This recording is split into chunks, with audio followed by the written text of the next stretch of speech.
What's up, everybody? This is Anthony from UCC Urban Christian Culture Magazine. We cover everything from fashion to entertainment, all from a Christian perspective. And I am backstage right now with the one and only AJ McQueen. Yeah, Mr. McQueen. Thanks for meeting with us and all that good stuff. We're going to get into your story. I know you got a lot to tell. But first and foremost, where you from? From St. Louis, Missouri. Midwest, Missouri, show me state. Okay. Well, we definitely want you to show us something tonight when you're talking to us. Let us know what's good. So what is it that you do? I know you do a lot of things, but I just want you to let the people know. I'm an MC, poet, author, motivational speaker, and an activist. So, those are my main tools of outreach, I want to say. I'm also an entrepreneur. I have, my own business and everything like that. But mainly, I take a lot of pride in the activism and poetry aspect because I think those are my most effective tools. Awesome. And how long have you been doing this? How did you get into the arena of all the things that you do? And how long have you been saved? I've been doing this for, I want to say, like 7 years. Got saved at the age of 16. And it's been a challenge here and there, you know what I'm saying? I mean, when you say saved, I'm real big on really, I'm real meticulous about words and using words. So I would say I got saved at 16, but really started walking in the principles and understanding. The more I knew, the more I could walk in, of course. But I say that around 18. So tell us a little bit about your story. I've heard you had a lot of ups and downs. It's a story of inspiration and things of that nature. So go on and tell it. We want to know the nitty gritty. Let's get into it. Oh, man. Well, again, I'm from St. Louis, Missouri. Grew up in a dysfunctional household. My mom and dad separated when I was 3. And so, which, being a child, you get into the relationships of you are your mom's child. So whatever your mom's going through, you're going to go through it. You know what I'm saying? So my mom had in and out of different relationships. Me and my sisters. I have 3 sisters. We have I have 4 sisters collectively, but 2 with my mom. We all have 3 different dads. You know what I'm saying? So just to show the difference of we've had a lot of things going on, but my mom, my baby sister's dad was my mom's last boyfriend, and that was an abusive upbringing. You know what I'm saying? I was abused as a child ever since I can remember. Actually being beat, choked, all that stuff that comes with it. And it messed me up mentally. I kid you not, as a child I used to always have nightmares. I don't remember, I'm talking about every night, literally every night, nightmares. Nobody was there. My sisters, of course, I'm the only boy at the time, and my big sister had her own thing going on. My little sister is a baby, so you find me in that middle having to deal with my own issues, that combined with the poverty that was around us. I don't come from a privileged household, and not just privileged household. Nobody in my family had that. We didn't have money. I don't remember. I used to wear whatever. I wear everything from AND1s to Pro Wings, everything. So I didn't. We didn't have a privileged upbringing. So that was inside the house. Now to go outside the house, gangs, drugs, everything around you. So my whole family gang related, in the sense of being born and being raised in that environment. So that's all we knew. That's how we connected. That was our lifestyle. When I was 13, I got active and I was jumped in the gang on my 13th birthday. And with my cousins and family, it was just a norm. It wasn't like some big switch where you started wearing your clothes like this, wearing that. We was already doing it. When I was, I think I was like 7, I remember my first 6-4 party, which is a gang party. Everybody wore red, so it was a normal. That's at 7. It was, so I became active at 13, and it came with a lot of the challenges. I was fighting in school. I got kicked out of school a lot. If I didn't have any dreads, you see I have gashes in my head. I have a gash ring from fights, get my head busted, things like that. Whatever came with it, and when I was in school, I was kicked out a lot. It got to a point where I couldn't ride the bus. I had to ride a taxi. You know, they put me in a taxi and take me to junior. I was in middle school, junior high-ish, whatever. And in middle school, my mom had moved to Houston for 2 years because she was, what I found out later, she was actually running for her boyfriend. But as a child, I didn't know that, you know. And so we was here for 2 years, and I was enrolled in school, and we lived. And then next thing you know, one day I wake up and my mom's boyfriend standing over me, you know. And because I was the only boy and all types of stuff, I was the punching bag. You know, I was the one who got everything that came with it, you know. So it was a sad thing to wake up to and to experience. And after that, what happened? Next thing you know, we back in St. Louis, back in the same place I just left, you know. So my mom, it was a time, I think I was 14. I think it was right before my birthday or something like that. Cause I vaguely remember this part. Cause I vaguely remember a lot of my childhood. You know, I really do. It's some parts that my mom would even to this day get mad at me when I say stuff. She's like, "You don't remember this?" And I'm like, "No, I don't remember that." She's like, "No, we did this." I don't remember that. I don't have that in me at all. You know, that part of me is blotted out with everything else. So how did you overcome it and come to the point that you are now? Well, when I was 14, right before my 15th birthday, I knew it was something in me that I felt some type of darkness I've never felt before. My dreams changed. It was still bad dreams. And I remember in my childhood, I remember one good dream, kid you not, and that good dream was of a church that was built like a cross. I don't know how. I don't remember how I saw it, but I remembered that because it's like I went in the church and the ceiling had a big cross on it, and I woke up. So that was the first dream I ever had that way. So after that, I immediately started feeling darkness. I started feeling this feeling I couldn't shake. I felt like somebody was going to try to kill me. So I went to school, and everything started to change. Like stuff started to get extra violent to where people called my house and threatened to come shoot up the house. All this stuff went out, and this is in my early teens, you know. So I told my mom, I said, "Hey, I need to get away." And my mom was like, "What do you mean anyway?" I said, "Yeah, I just want to leave, you know." And she didn't know. My mom, you know, my mom wasn't stupid, so I didn't tell her the details. But when I came to her like that, she knew. And even as a child, because I'm 25 now, as a child, my conversation was a lot more mature as well. Like, I was a mature child. So, you know, my conversation was just like a grown man talking to you, even when I was, you know. So she was like, "Okay, cool." What we did was we made a phone call to the family that I met when we came here for 2 years when she ran. And so they said, "Yeah, he can come."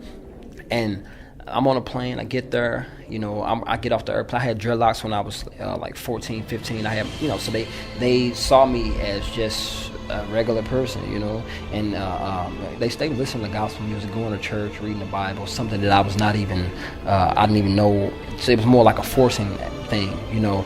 The man of the house sat down with me, and he gave me the gospel, and he was like, you know, "You're a sinner," you know, and I remember breaking down crying and everything, give my life to Christ right there on the couch. But you know, it immediately, you know, some resistance occurred. So, you know, the lady house got into it about something petty, and I was like, "You know, I'm leaving." She was like, "Well," I said, "I'm leaving." I called my mom and said, "I need a ticket," and my mom sent me a train ticket, so I had to get on the train. It was me and my trash bags. Because I never got settled, because something in me was like, this is not where I need to be, but that was the enemy, of course, you know. I'm in my trash bags, whatever. And so I'm walking out the door, kid you not. Lady ran to me, crying. She said, "Don't go, don't go." I had a vision. God showed me a vision that you were beating on my door. I opened the door, and you had bullet holes all in your back. You fell in your knees, and you died. And I was like, I don't believe in, you know, any of that. I went home, kid you not. I'm home at about 11:45 at night. I'm out there with my guys. Green Saturn come down the street. It's on them down. You know, it was some Crips. They had the guns out the window, and I was right there. I thought they were gonna shoot. They didn't. Right. So I saw my whole life flash. Next thing you know, they didn't shoot. We got settled. They came back, got out the car. You know, they shot. So out of 7 people, I'm the only person that got shot. I got shot twice, and inch away from being paralyzed. And you know, that night a lot of people died. You know, so in the hospital. My cousin, it was my older cousin, I had her make, she said, AJ, what you want me to do? I had said, make a phone call. I had her call the lady until I got shot. And she broke down crying immediately. And my mom, and as much, but see, at this time, my mom was so gone, I wanted to stay because all my cousins were like, hey, you got clout now. You earned your stripes now. You know what I'm saying? You OG now. You young. Hey, it's not that many people that can say, yeah, I shot and still walking around. And ain't afraid to leave the hood. So I was like, I'm young. So I'm like, yeah, man, I'm on now. You know what I'm saying? My mom, boy, she fist fought me while I was on crutches. You're leaving. I'm like, nah. She said, you leaving. And my mom, with my little bags, put me on a plane, and I could never come back. You know, so put me back. The family accepted me with open arms, and I kid you not, the lady of the house made me cut my locks off, and started over. Now they back. Yeah. So everything now, spiritual growth, you know.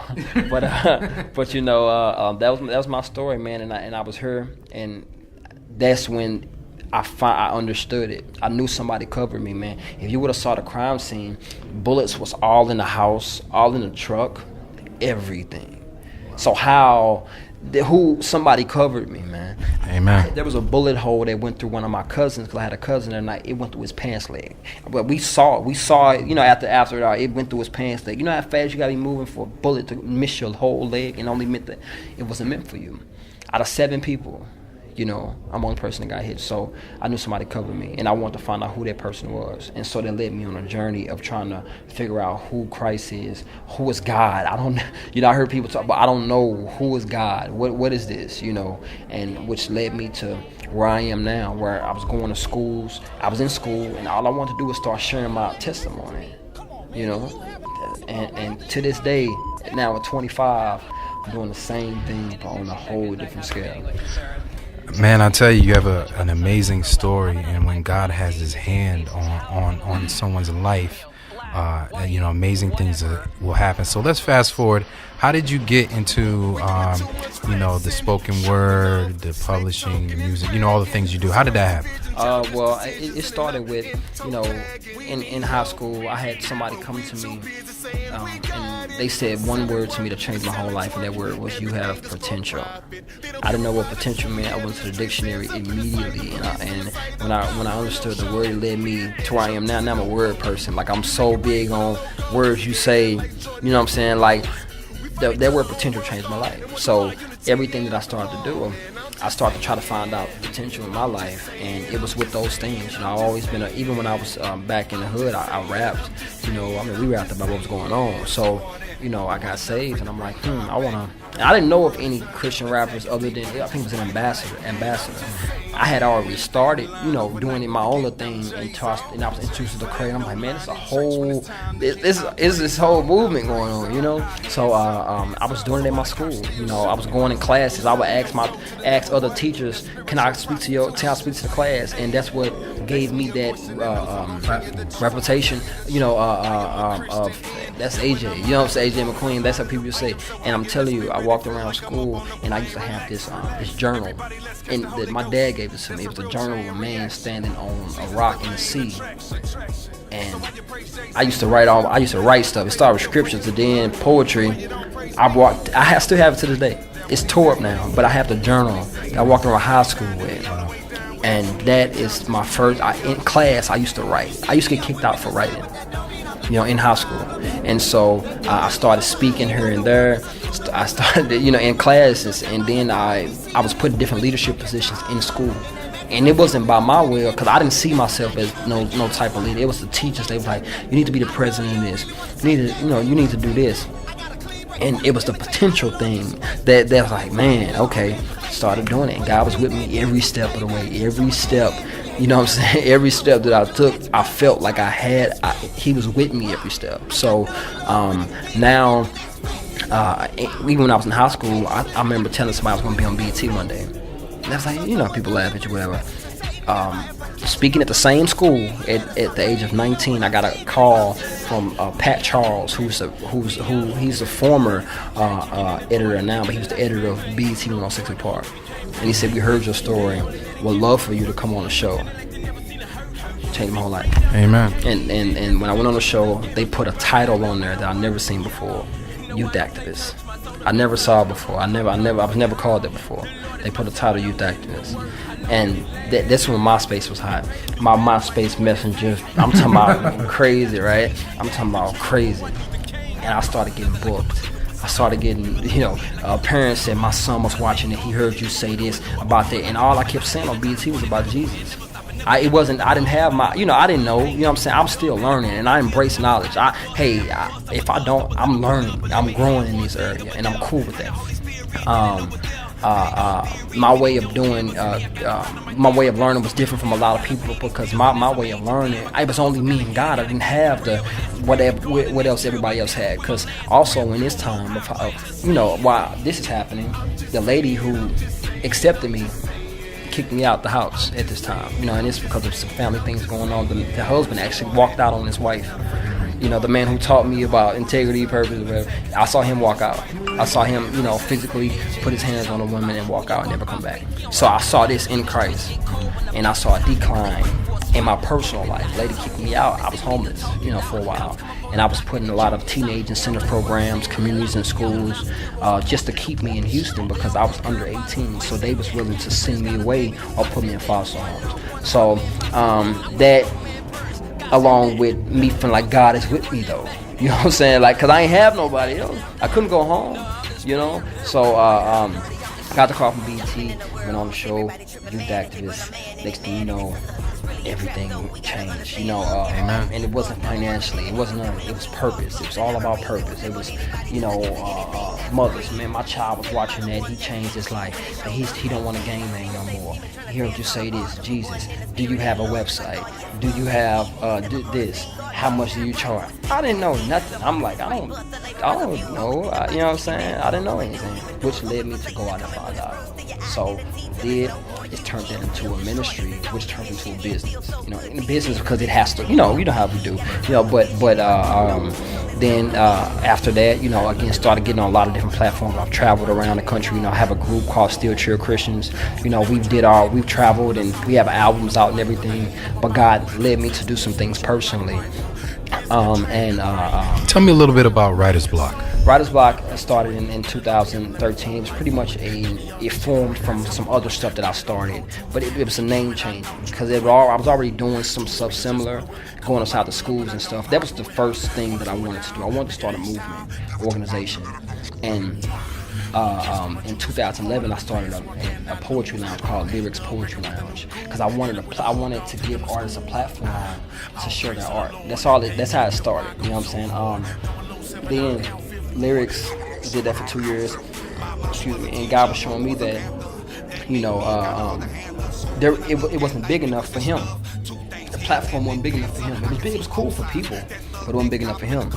And God led me to make a life map in 2011, and I still go by the life map to this day. And it's from 2011 to 2035, a 5-year increments of goals, things I should be doing in 5 years. You know what I'm saying? And that's the vision that I've been sticking with. On that is this poetry lounge, establish create a company, write a book, and glory to God, those things have came to pass, because the goals are there. So Writer's Block started as a movement.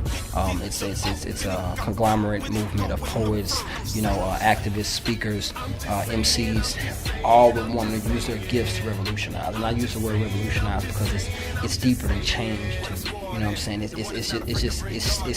has a little more. It's more respected. Everybody says, I'm change this, we can change. Well, can you revolutionize? So we revolutionize through art. So it's a performing arts company that I started, and then in 2014 I did the first Writer's Block Showcase, which is the platform to where, God went right back to the platform, but now on a bigger scale, where I was inviting out Christian Grey, Derek Minor, Jackie Hill, Preston Perry, Ezekiel Genetics, all these different artists, and now the platform is bigger now, but the goal is still not to get lost up in that, but to still go inside these schools, these communities, and strategically give them the gospel. And I say strategically because as we see the world is going to a way to where they're trying to keep God out. And so we can't just say, well, I can't go in there, I'll just go out here. Well, no, go in there still, because that's where they are. But just go find a way to still plant the seed. So that's Writer's Block, and it's branched off to, God led me to start a publishing company to work. I want to help artists and people publish books, get your story out, mentoring department, entertainment department, program coordinating, all these different things, so, God has led me to receive a lot of, awards, and I just see it as encouragement. I don't get lost in I got this and that. It's just encouragement, because it's an encouragement for me that hey, this how far you came. It's encouragement to people who see it like, hey man, you can do the same. God can use you to do the same thing. 2011 received an award from White House for the Service Achievement Award from President Barack Obama. And then it was, been Port of the Year 3 years in a row, and Civic Service Award, and congressional recognition from Congresswoman Sheila Jackson Lee, all these different things. But I don't let stuff get to my head. I believe I have to work also. Faith without works is dead. So if I have this much faith in God, the fruit should show. And I've had my ups and downs in my life. On this walk, I would be lying if I said I never let go of the reins. Like, God, I don't even know you anymore. I've had that, but the cross, I was drawn back by His love. Amen, amen, amen. So, if people want to book you or want to know more about you, how do they get in contact with you? What's your social media and all that good stuff? Okay, just AJ McQueen. AJ McQueen Instagram, Mr. AJ McQueen on Twitter, AJ McQueen on Facebook, and I'm out here, man. I'm a real down to earth person. I'm real approachable. It's all about the kingdom with me. So hit me up. I love to hear people in their art fresh. No additives, and I like to help people get their stuff out there, get their whatever God told you to do, connect with people. So I'm out here.